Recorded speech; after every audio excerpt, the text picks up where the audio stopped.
Pembatasan sosial berskala besar kembali diberlakukan di DKI Jakarta. Pemprov DKI memberlakukan pengetatan pada mobilitas dan kegiatan warga selama 2 pekan hingga 25 September mendatang. Alasan Pemprov DKI Jakarta kembali menerapkan PSBB total karena adanya peningkatan kasus positif COVID-19 selama awal bulan September. Penerapan PSBB pengetatan sesuai dengan Pergub nomor 88 tahun 2020, tanggal 13 September 2020. Anies berharap PSBB pengetatan bisa mengendalikan penambahan kasus COVID-19 di ibu kota.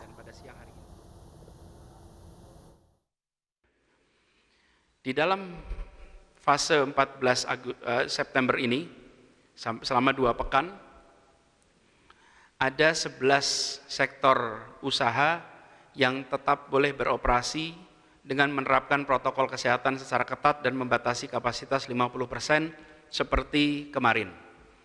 Jadi ke-11 sektor ini adalah sektor kesehatan, bahan pangan dan makanan minuman, itu kedua, ketiga sektor energi, keempat sektor komunikasi dan teknologi informasi, kelima adalah sektor keuangan, perbankan, sistem pembayaran dan pasar modal, dan seluruh yang berada dalam sistem keuangan di Indonesia.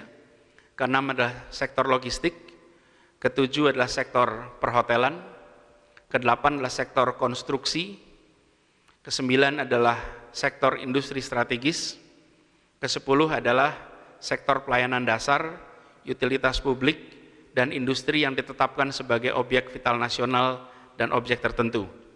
Serta yang ke-11 adalah sektor yang memfasilitasi kebutuhan sehari-hari. Adapun beberapa kegiatan yang harus ditutup sementara selama 2 pekan ke depan, meneruskan semua institusi pendidikan, sekolah masih tetap tutup. Lalu seluruh kawasan pariwisata, taman rekreasi, semua kegiatan hiburan tutup. Begitu juga dengan ketiga taman kota, RPtra, fasilitas-fasilitas umum yang terkait dengan pengumpulan orang itu tutup. Yang keempat adalah sarana olahraga publik. Olahraga ini dilakukan secara mandiri di lingkungan masing-masing. Dan kelima juga kegiatan resepsi pernikahan, seminar, conference, semua dibatasi. Khusus untuk pernikahan dan pemberkatan perkawinan dapat dilakukan di KUA atau di kantor catatan sipil.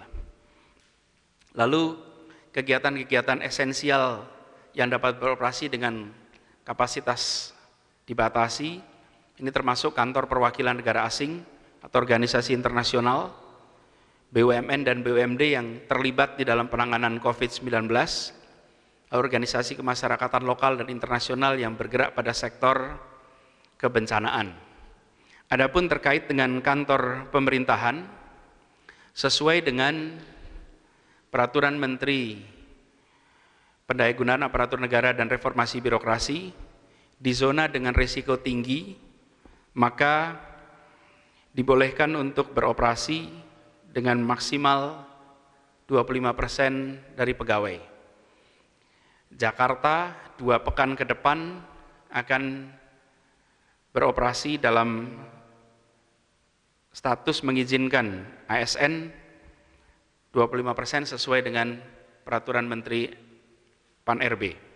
Ada catatan di sini, dalam seluruh aktivitas, bila ditemukan kasus positif pada lokasi kegiatan-kegiatan ini, maka seluruh usaha dan kegiatan di lokasi tersebut harus ditutup paling sedikit 3 hari operasi. Bukan hanya kantornya, tapi gedungnya semua harus tutup selama 3 hari operasi.